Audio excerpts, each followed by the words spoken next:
राजमहल में युवराज नील भागते हुए बड़े से कमरे का दरवाजा खोलकर अंदर आता है। तभी उसे कक्ष के कोने में एक बड़ी सी कुर्सी दिखाई दी। कुर्सी पर बैठे व्यक्ति का चेहरा देखते ही नील की नन्ही आंखों में खौफ उतर आया।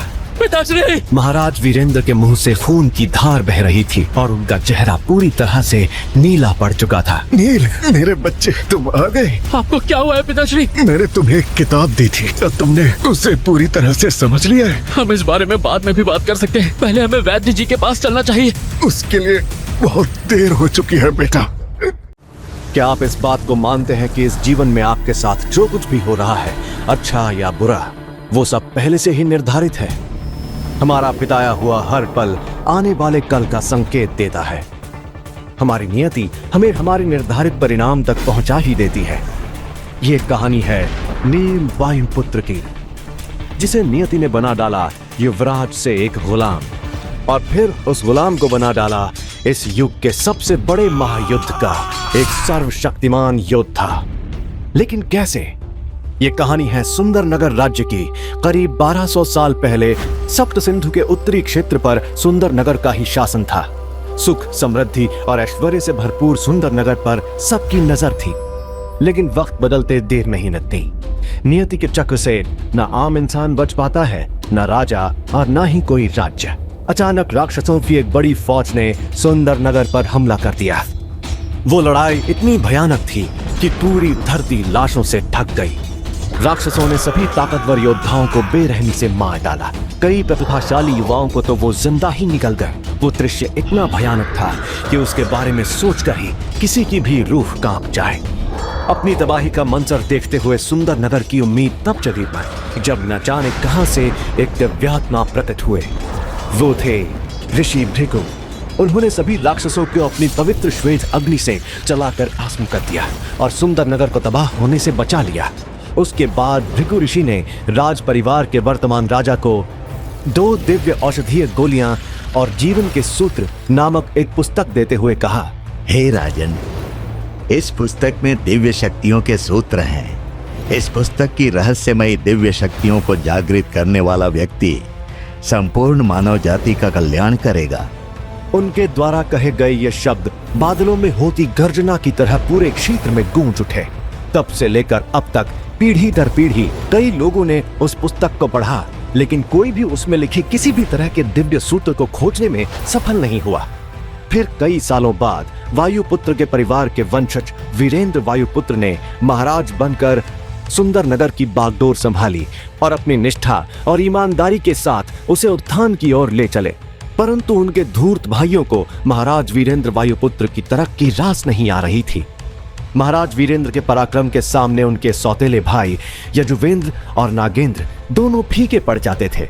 महाराज अपनी प्रजा का खूब ख्याल रखते थे और प्रजा भी उन्हें बेहद पसंद करती थी। महाराज सुंदर नगर की प्रतिष्ठा को वापस ऊंचाइयों पर ले जाने की हर मुमकिन कोशिश कर रहे थे। यहाँ तक कि पास के शक्तिशाली श्यामल साम्राज्य के सम्राट बिंदुसार भी महाराज वीरेंद्र से रिश्ता गहरा करने के लिए राजी हो गए थे, जिसके चलते उन्होंने अपने परिवार की किसी एक बेटी की शादी सुंदर नगर के युवराज से करने का वचन दिया था। लेकिन साथ ही महाराज वीरेंद्र के खिलाफ पनप रहा था एक षड्यंत्र। लालच और ईर्ष्या की आग में जलते दोनों भाई नागेंद्र और यजुवेंद्र कई सालों से महाराज के खिलाफ एक चाल चल रहे थे और आखिरकार वो दोनों महाराज वीरेंद्र को मार डालने का षड्यंत्र रचने लगे।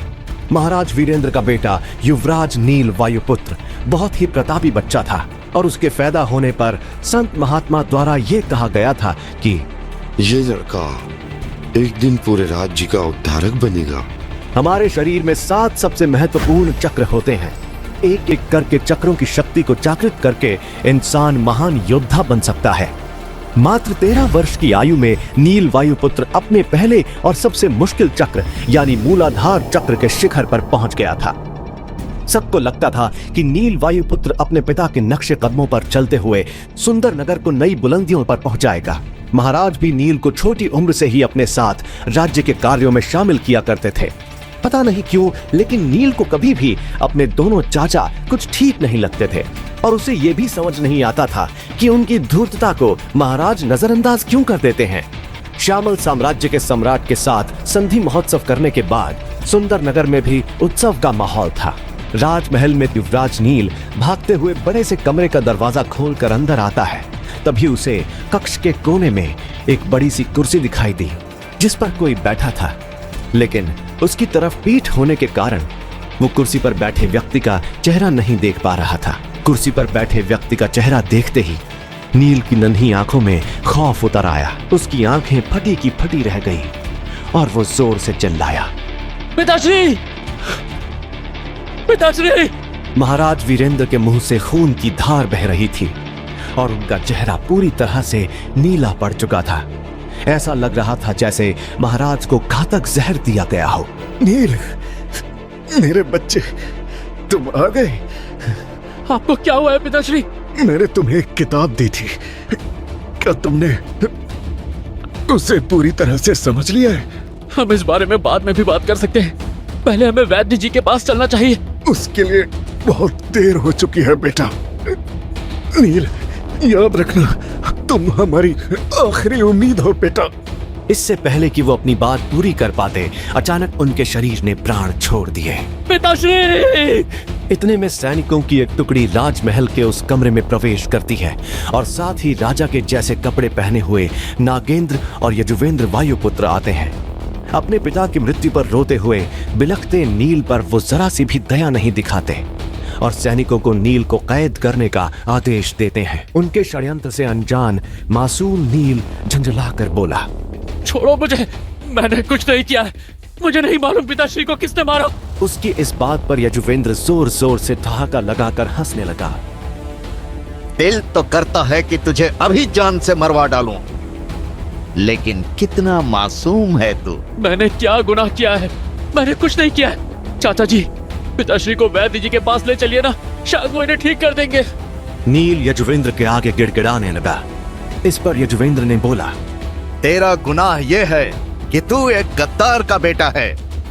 तेरा बाप तो मर चुका है, इसलिए अब उसके गुनाहों की सजा तू भुगतेगा। तू एक कैदी का जीवन बिताएगा कि तू रोज हमसे मरने की भीख मांगेगा। तभी पीछे खड़ा नागेंद्र एक तिरछी मुस्कान के साथ कहता है, अगर तेरी बहन नीलिमा सप्त सिंधु आश्रम ना गई होती तो उसे मैं खुद अपने हाथों से सजा देता। उसकी ये बात सुनकर यजुवेंद्र और वहां मौजूद उनके खास आदमी जोर जोर से हंसने लगे। नील ने जब ये बात सुनी तो उसका खून खौल गया और एक झटके से नील ने सैनिकों से खुद को छुड़वाया। तेरी हिम्मत कैसे हुई? जैसे ही नील नागेंद्र के पास पहुंचा, नागेंद्र ने ज्यादा जोर लगाए बिना एक ही मुक्के से उसने नील को धूल चटा दी। दर्द से बिलखता नील वहीं जमीन पर पड़ा रहा। नील वायुपुत्र, जिसने अपने पिता को अपनी आंखों के सामने तड़प तड़प कर मरते हुए देखा हो और फिर अपने ही चाचाओं से इतना बड़ा धोखा खाया हो, वो कैसे उबर पाएगा इतने दुख से और कैसे निकल पाएगा सुंदर नगर की कैद से, ऐसी कैद जो नर्क से भी बदतर है। कुछ सालों बाद नील वायुपुत्र को एक गुलाम का जीवन बिताते हुए 3 साल गुजर गए। ये 3 साल नील के लिए बेहद दर्दनाक थे, क्योंकि उसके चाचा और वर्तमान महाराज के आदेश के अनुसार नील को एक प्रशिक्षण सहायक बना दिया गया था। उसने अब इसे ही अपनी नियति मानकर जीना सीख लिया था। नील अभी सिर्फ 16 साल का है। उसका शरीर दुबला लेकिन चेहरा सुंदर है। अपनी चमकती नीली आंखों के साथ वो अपने कारागृह में दीपक के मंद प्रकाश में एक फटी पुरानी किताब को निराशा से देख रहा था। वो उस किताब को एक बार फिर से पढ़ने की कोशिश कर रहा था। यह किताब उसके पिता द्वारा उसको मिला हुआ आखिरी तोहफा था। किताब देते समय उसके पिता ने उससे कहा था, बेटा नील, ये पुस्तक हमारे पूर्वजों की पवित्र धरोहर है और ये हमारे कुल के पुनरुद्धार में सहायक होगी। मुझे पूरा विश्वास है कि तुम ही हमारे कुल का उद्धार करोगे। याद रखना बेटा, मानवता ही परम धर्म होता है। अपने पिता के वो शब्द नील के कानों में गूंज गए।